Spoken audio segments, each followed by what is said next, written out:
They tied me to a pole with silver streamers and duct tape. At my best friend's birthday party, my arms were bound tight behind me, wrists bruising against the cold metal as I stood like a spectacle in the center of the backyard. Laughter exploded from every direction, sharp, merciless, high-pitched hyena laughs that echoed in my skull. One of the girls, dressed in a glittery tube top and platform heels she could barely walk in, pointed at me and squealed, a toast to the charity case, the one who showed up with a thrift store dress to my party. The crowd roared, and there I stood, humiliated, helpless, shaking, not because I was scared, but because I knew something they didn't, because they thought I was a nobody, and I had let them believe that. I clenched my jaw so tight, I thought I might crack a molar. The birthday lights blinked above me in mock celebration. Music thumped through the ground beneath my heels. Everyone had their phones out, recording, laughing, zooming in. I stared at them all, the girls who had pretended to be my friends, the guys who had flirted with me just for fun, the drunk teens tossing red cups into the air like confetti. They had no idea, and I didn't beg, not once, because I wasn't going to walk away from this. I was going to rise, and when I did, the entire damn world would hear the sound of their laughter die in their throats. But just before that happened, something else occurred that silenced everyone, something none of them could have expected. My father showed up, and he didn't come quietly. It started with headlights, sharp, blinding beams slicing through the dark. A black car, matte finish, low to the ground, purring like a panther, rolled up onto the lawn like it belonged there. People blinked and turned, shielding their eyes. Some squinted, trying to see past the glare.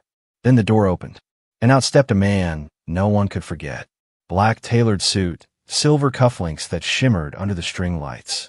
He walked with purpose, not the kind of swagger these rich boys practiced in the mirror, but the kind that comes from power so deep, it's not even spoken aloud. "Dad." The word slipped out of me, small and raw, before I could stop it. He didn't look at me. Not yet. His eyes scanned the crowd like a predator assessing prey.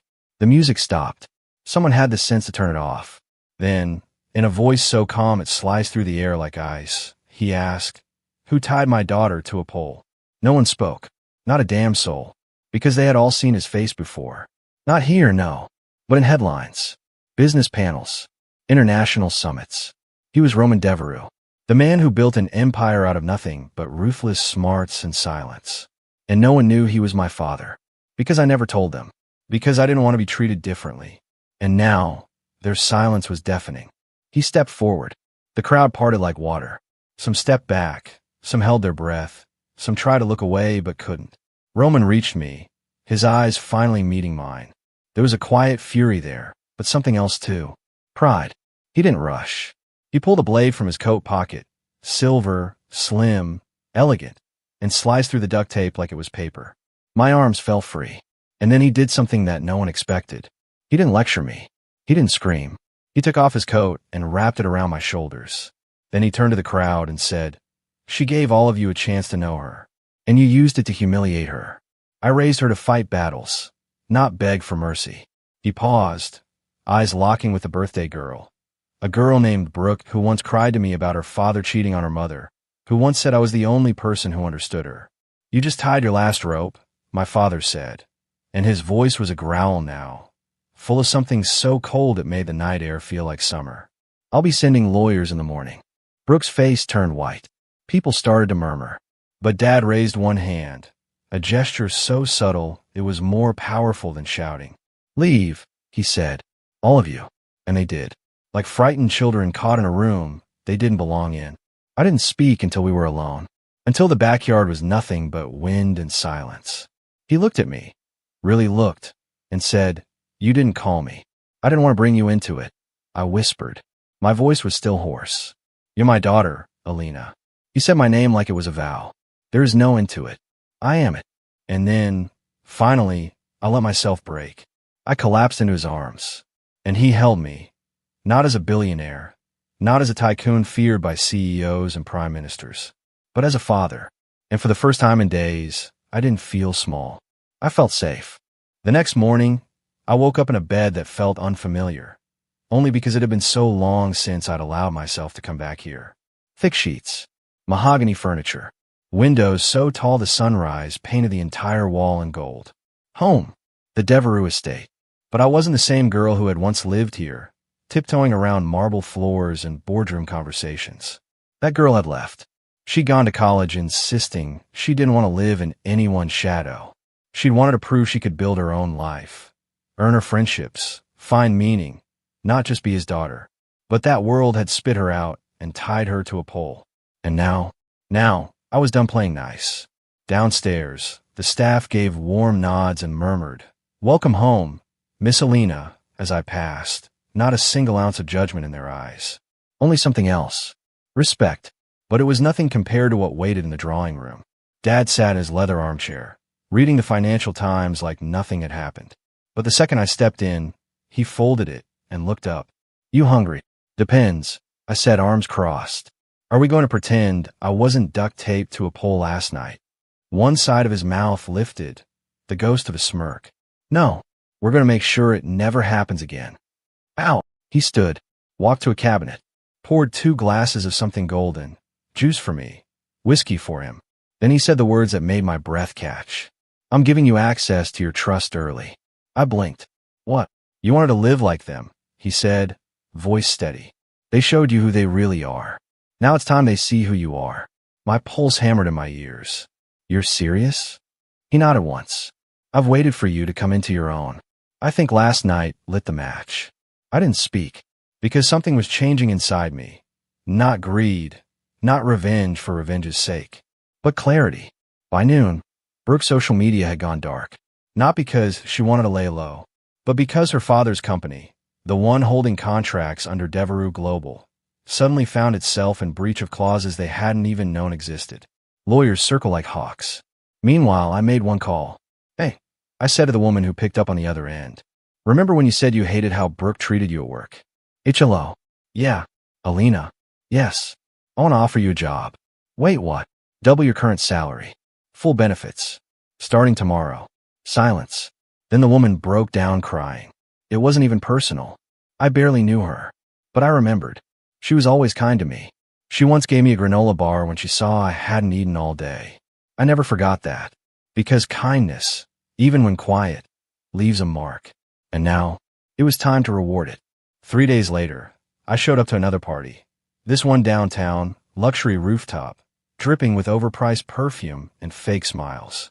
I wore a black dress that cost more than most people's cars, and I didn't have to borrow it. I walked in alone. I didn't need anyone by my side, because this time, they moved aside when they saw me. Brooke stood near the bar, her face pale, her posture stiff. Her group had shrunk, a few people still clinging on, but no more laughter, no more dominance. I walked up to her, calm, composed. "Hi, Brooke." She turned, eyes already wide. "Alina, I didn't know that I was a billionaire's daughter." She flinched. "I never needed to be," I said. "I just needed to be treated like a human being." "I was drunk. You were cruel." Silence. Around us, the music thudded, but the air between us was frozen. She opened her mouth again, but I cut her off. "I'm not here to humiliate you," I said. "I came to tell you something important." She blinked. "You don't have to fear me. You don't have to fear my father. But you do have to live with the fact that when someone gave you a chance to be decent, you chose the rope." And with that, I turned and walked away. The whispers started the next day, about the silent heiress who took down an entire legacy with a single phone call, about how I refused to press charges, about how I offered scholarships at our university to students who had been bullied or mocked for their background. That part wasn't even about revenge. That was about me, making something better out of what they tried to break. That night, Dad walked into the kitchen and handed me a folder. "What's this?" I asked. He looked at me carefully. "The board wants you on it." My throat went dry. "You're serious?" "You earned it," he said. "The real way. Through fire." I didn't cry. Not until later. Not until I was alone in my room, staring out over the city, and finally realized. They tied me to a pole to make me feel small. But in doing so, they handed me the very fire I needed to stand taller than ever. It started with a strange silence at breakfast. Dad was usually sharp, always scanning headlines or talking to his legal team. But today, he just sipped his coffee, jaw clenched, eyes locked on his phone. Something wrong. I asked. He slid the phone across the table. My blood ran cold. It was an email, sent from my personal address, one I never wrote, leaking internal Devereux documents. And the signature? Alina Devereux. By noon, lawyers were everywhere. PR teams scrambled. Board members called, demanding answers. The headlines were spreading like wildfire. Billionaire's daughter leaks her own empire? But I didn't flinch, because I knew it wasn't me. Someone had framed me. Someone close. The security team dug into the logs. Access had been made from inside the estate. And when they checked the fingerprint logs, only one matched mine, and one matched someone I trusted. My cousin Riley. Riley had been like a sister. She lived with us for a year when her parents divorced. We shared rooms, secrets, dreams. But now she sat across from me in the drawing room, her expression hard. What? I asked, voice shaking. You got everything, she said coldly. The name, the power, the father who actually gave a damn. And what did you do with it? You ran off to be poor on purpose. Tears stung my eyes. Not because I was afraid, because betrayal from the outside is one thing. But betrayal from family? That cuts deeper. I didn't run off. I whispered. I wanted to become someone real. I never wanted to be treated special. That's the difference between us. She stood, jaw clenched. You're soft. I stood too, taller now. No, I'm strong enough to still choose kindness. And I did. I didn't press charges. But I had her removed from the estate. Cut off. Dad watched me quietly. You didn't need to show mercy, he said. I didn't do it for her, I replied. I did it for me. That night, I sat at the garden's edge, watching the lights shimmer across the city skyline. One of the maids approached, an older woman who'd worked for us for decades. She handed me a small paper bag. Inside was a sandwich, wrapped in wax paper. You didn't eat dinner, she said gently. I smiled through the weight in my chest. Thank you, Marta. And that's when I remembered. Kindness doesn't need cameras. It just needs people willing to give, even when the world is cruel. I could feel every eye on me the second I stepped onto the red carpet of the Devereux Foundation Gala. This wasn't just another event. This was the night people came to be seen, to be talked about, to climb higher than the people next to them. And I was about to set the whole damn ladder on fire. I didn't wear a flashy dress, no diamond necklace, no designer purse screaming for attention. Just a sleek black gown with a low back and sharp shoulders, the kind that whispered power instead of begging for it. Is that her? Someone muttered behind me. That's her, right? The girl from the video. Yeah, that girl. The one who got duct taped to a pole and humiliated for sport. But now I was the storm walking into the ballroom. Inside, everything glittered. Gold chandeliers, champagne flutes, small talk dripping with insincerity. It smelled like expensive perfume and hidden secrets. I walked past dozens of people who had either ignored me or pitied me when I was pretending to be one of them. Just not enough of one. Now they all froze, because they knew who I really was. And they'd mocked a Devereux. The stage was already set for my speech. My name on the projector, Alina Devereux, special address. I took the mic, looked out over the sea of suits and smiles. And I didn't hold back. I came to this city trying to build something for myself. Without my last name. Without the money. Just me. The room stayed quiet. Some of you befriended me. Some of you used me. Some of you tied me to a pole and laughed while I stood there in silence. A ripple of discomfort.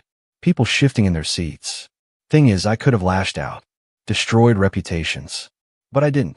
I waited. I listened. And now, I choose something better. I scanned the crowd and let my eyes land on Brooke, standing near the center table in a champagne-colored dress that couldn't distract from the panic in her face. I didn't name her. Didn't need to. I let her squirm in the silence she created.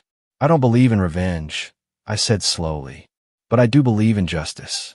I believe in showing the world that cruelty is weakness wearing a pretty dress. I let that sink in. Tonight, I'm announcing a new initiative through the Devereux Foundation. We're opening mental health support and legal aid for bullied teens. For anyone who's ever been humiliated for being less. For anyone who was ever tied to a pole while everyone watched and did nothing. Now the crowd erupted, not with pity, but with thunderous applause. Because even those who hadn't wronged me, they knew what I said wasn't just personal. It was universal. After the speech, I stepped off stage and slipped onto the balcony, where the air was quieter. Clearer. Beautifully done, came a voice behind me. I turned. Dad. He looked proud, really proud, not just business proud, like a man who'd finally seen the reflection of his legacy in someone better. You didn't go for their throats, he said. I didn't need to, I replied. They're choking on their own guilt. He smirked faintly, then reached into his pocket and handed me a velvet box. Inside was a small pin, our family crest. You've earned it, he said, not by being a Devereux, but by being Alina. For a second, I couldn't speak, because all my life, I thought I had to fight for that name.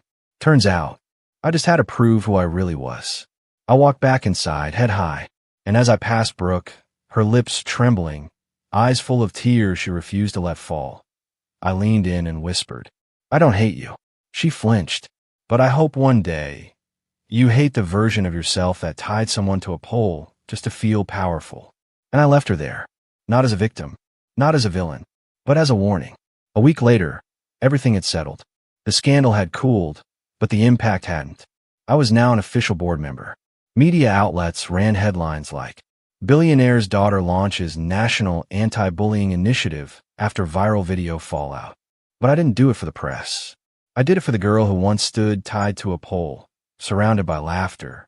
And I did it for everyone who never had the strength or a voice to fight back. Then came the letter. From Brooke. Handwritten. Shaky handwriting. Tear-stained edges. You didn't ruin me, Alina. You revealed me. I've lost everything, but maybe I needed to. I don't expect forgiveness. But I am sorry. Deeply. I stared at it for a long time. Then I wrote one line in return. Heal. That's all I want for both of us. And sent it back. No threats. No public humiliation. Just closure. 2 days later, I sat in the kitchen with Marta, the maid who had once handed me a sandwich when I'd skipped dinner after the gala. I looked her in the eyes and said, I'm covering your medical bills. And your son's college tuition. She gasped, hand covering her mouth. Why? I smiled softly. Because when the world laughed at me, you didn't. And I never forget kindness. That night, I walked onto the terrace of the Devereux estate. The city lights shimmered beneath me. For a long time, I just stood there breathing it in. I wasn't just the girl they'd tied to a pole anymore. I was the woman who rose from it. Stronger. Kinder. Unstoppable. They thought they were mocking me. But all they did was light a fire. And now, I was the flame. I hope you enjoyed this thrilling journey. On a scale of 1 to 10, how would you rate this story? Let me know in the comments below. Your feedback inspires more epic tales.